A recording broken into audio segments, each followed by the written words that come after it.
চুক্তি করে যাচ্ছে, বাংলাদেশের ক্ষতি সাধন করছে, এদেরকে আমরা মেনে নেইনি এবং মেনে নেব না। আরেকটি ভালো ভারতের গণসমাজের সরকারি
আমি আমার বক্তব্য না বাড়িয়ে আপনাদের সকলকে ধন্যবাদ জানিয়ে আমার বক্তব্য শেষ করছি।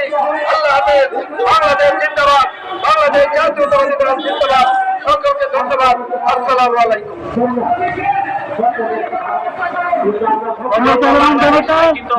সাংবাদিক বৃন্দে সবাইকে আবারও তুলে ধরতে পারছি আমরা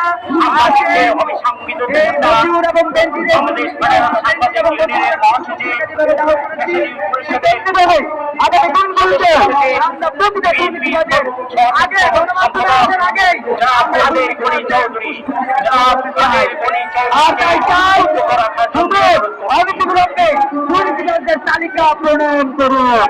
আমরা দাবি জানাচ্ছি দুর্নীতিবাজদের তালিকা প্রণয়ন করুন। দুদকের কি কাজ? দুদকের কি কাজ? আমরা জানতে চাই দুদকের কি কাজ? টাকাতে মজুরকে 4বার ক্লিন ঘোষণা দিয়েছে, সার্টিফিকেট দিয়েছে 4বার। যে মজুর ক্লিন দিয়েছে তার কোনো দুর্নীতি নাই, তিনি দুর্নীতি মুক্ত।